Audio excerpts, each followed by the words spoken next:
जरा बताइएगा इस वक्त क्या तफसीलात है, क्योंकि जो ईरान की मईशत को लेकर तेहरान में एहतजाज शुरू हुए थे जिसमें बताया जा रहा है कि 5 से 6 हलाकतें भी हुई हैं, अब रिपोर्ट किया जा रहा है कि मुख्तलिफ शहरों तक फैल चुके हैं। क्या एग्जैक्टली इस वक्त सूरत हाल है?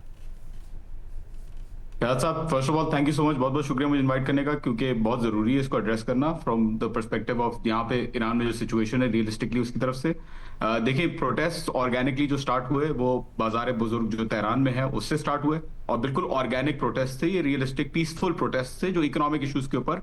फोकस थे। लेकिन अब ऑब्वियसली 5वां रोज आ गया है और यहाँ पे वॉशिंगटन में नेतन्याहू साहब जो बैठे हुए हैं और मोसाद के अकाउंट से जो ट्वीट्स चल रहे हैं, फॉरेन इंटरफेरेंस से ईरानियों को जो है वो थोड़ा सा प्रेशर फेस करना पड़ा है, क्योंकि काफी सारी ऐसी चीजें हुई हैं अल्बोर्स के अंदर, लोरिस्तान के अंदर, कुर्दश के अंदर, इन इलाकों के अंदर जहाँ पे लोग मारे गए हैं। अच्छा, ये जो लोग मरे हैं, फर्स्ट ऑफ ऑल ये जो जितने भी 6 हलाकतों की जो बात नजर आ रही है, 3 इनमें से वॉलंटियर्स हैं जो गवर्नमेंट के लिए काम कर रहे थे, 3 इनमें से पुलिस वाले हैं जो ऑफिशियली जिनके ऊपर अटैक किया गया था by the instigators. At the same time ईरानी अवाम इस वक्त काउंटर प्रोटेस्ट में भी निकल आई है, तो ऐसे लोग आ गए हैं बाहर जो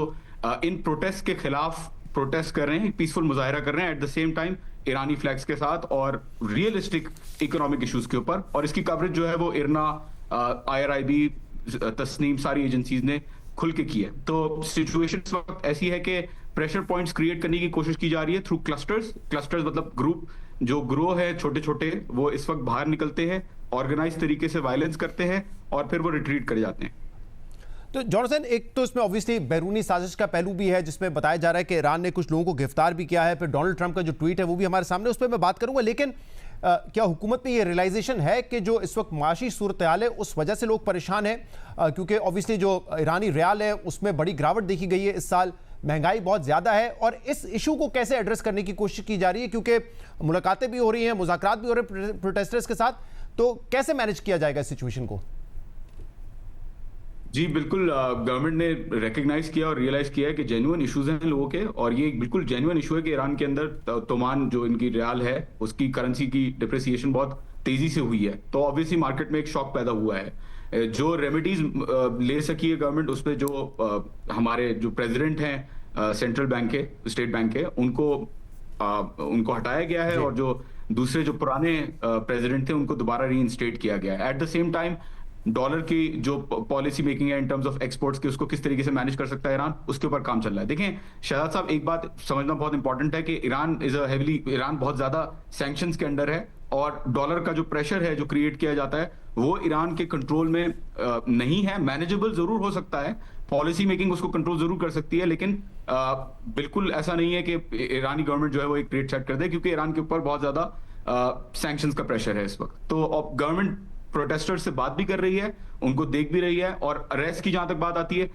36 का नंबर है मेरे पास, 36 लोगों को अरेस्ट किया है। प्रोटेस्टर्स को प्रोटेस्ट के दौरान किसी को भी अरेस्ट नहीं किया गया, टारगेटेड अरेस्ट इसमें हुए हैं, बट जनरली गवर्नमेंट बहुत सॉफ्ट इस वक्त अपना जो है वो रद्द-ए-अमल रख रही है। प्रोटेस्ट दुनिया भर में होते हैं, यूके में भी इस वक्त प्रोटेस्ट चल रहा है, but it's just a normal protest I would say. सही, तो ये बताइएगा वैसे ईरान के पास क्या इस वक्त ऑप्शंस है, क्योंकि जैसे आपने बिल्कुल दुरुस्त कहा, सैंक्शंस और पाबंदियों की वजह से उनकी मईशत ज्यादा सफर कर रही है, क्या इसमें बहुत हद तक फर्क पैदा कर सकती है हुकूमत? बड़ा इंटरेस्टिंग, बड़ा अच्छा सवाल पूछा आपने। मेरे लिहाज से ऑप्शन सिर्फ एक ही है कि वो कॉम्प्रोमाइज कर लें इजराइल के साथ और अमेरिका के साथ, सब चीजें सही हो जाएंगी। तो दैट्स द ओनली थिंग जो मैं सोचता हूँ कि इफेक्टिव सोल्यूशन है। बहरहाल ऐसा नहीं है कि कोई हम इस पे नहीं कह सकते कि कोई कंट्रोल नहीं है, कर सकती है गवर्नमेंट, बहुत सारी पॉलिसीज इंप्लीमेंट कर सकती है। एक्सपोर्ट्स के जो रेट्स हैं, मार्केट के जो रेट्स हैं, उसको मैनेज कर सकती है, क्योंकि देखें सैंक्शंस के होने की वजह से ब्लैक मार्केट क्रिएट हुई है, क्योंकि central banking global banking system से ईरान लिंक्ड नहीं है, तो इसलिए बहुत बड़ी ब्लैक मार्केट है। सो या राइट। और जो यूएस प्रेसिडेंट डोनाल्ड ट्रंप है, उनका जो पोस्ट आया है जिसमें उन्होंने कहा है कि अगर मुजाहिदीन के खिलाफ कोई कार्रवाई हुई तो अमेरिका उनके बचाव के लिए आएगा, इसको कितना सीरियसली लिया जा रहा है? क्या वाकई कोई खतरा है यूनाइटेड स्टेट्स की तरफ से, या इसको महज एक बयान के तौर पर देखा जा रहा है? देखिए, अवामी लेवल पर, अवामी सतह पर कोई खतरा नहीं है। इनफैक्ट ये अमेरिका के खिलाफ ये चीज जो है वो प्ले आउट हो रही है, क्योंकि लोग इस चीज से फ्रस्ट्रेट हो रहे हैं कि एक फॉरेन इंटरफेरेंस उनके अपने डोमेस्टिक इश्यूज के अंदर आई जा रही है। ऐसा नहीं है कि इश्यूज नहीं, ऑब्वियसली लोगों के पास इश्यूज हैं, लेकिन यहाँ के लोग चाहते हैं कि वो इश्यूज उन्हीं के हद तक रहें, और उनको पता है कि काफी ज्यादा रिस्पॉन्सिबिलिटी जो है वो फॉरेन पावर्स के ऊपर भी है। जो सूरत हाल इकोनॉमिक यहाँ पे बनी हुई है। बहरहाल जो गवर्नमेंट लेवल पे सेंटिमेंट जो इंगेज किया हुआ है, आई मीन जो मैंने भी महसूस किया है, वो ये किया है कि गवर्नमेंट को लग रहा है कि यहाँ पे under the garb of protest के बहाने के जरिए इजराइल और अमेरिका कोई ऐसी चीज कर सकते हैं जो जो जो जो है 12 डे वॉर पे पहले जो हुई 12 दिन की जंग, उसके उसी की तरह कोई ऐसा अटैक कर सकते हैं ईरान के ऊपर। बट ये काउंटर प्रोडक्टिव होगा एंड आई डोंट थिंक कि ऐसी गलती करनी चाहिए। क्योंकि उस जंग के दौरान भी हमने देखा था इस्राएली प्राइम मिनिस्टर नेतन्याहू के कई ऐसे बयानात आए थे जिसमें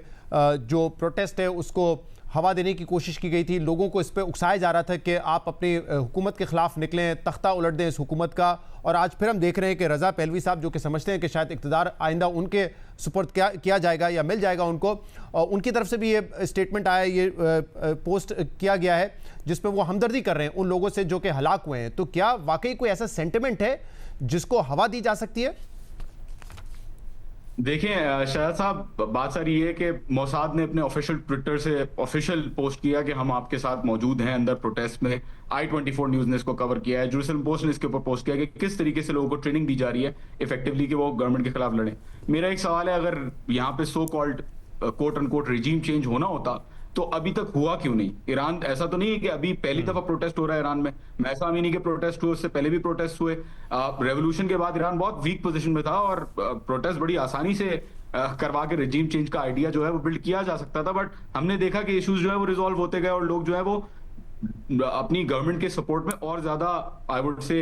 12 डे वॉर के बाद और ज्यादा बाहर आना शुरू हो गए। तो ये रजा शाह पहलवी वाली बात तो बिल्कुल भी समझ में नहीं आती, क्योंकि इन द फर्स्ट प्लेस जो रेवोल्यूशन आई है ईरान में वो as a response to the, मतलब ये एक जवाबी रद्द अमल था लोगों का जो रजा शाह पहलवी जो अभी हैं उनके वालिद साहब ने किया था। तो आई डोंट थिंक इसके अंदर रियलिस्टिकली कोई प्रोस्पेक्ट है कि ये बढ़ सकता है गवर्नमेंट की चेंज की तरफ। सही। तो आप कह रहे हैं कि जो प्रोटेस्ट स्टार्ट हुए थे वो ऑर्गेनिक तरीके से हुए थे, लेकिन रजा पहलवी का या फिर डोनाल्ड ट्रंप का स्टेटमेंट आना वो एक्चुअली बैकफायर कर रहा है।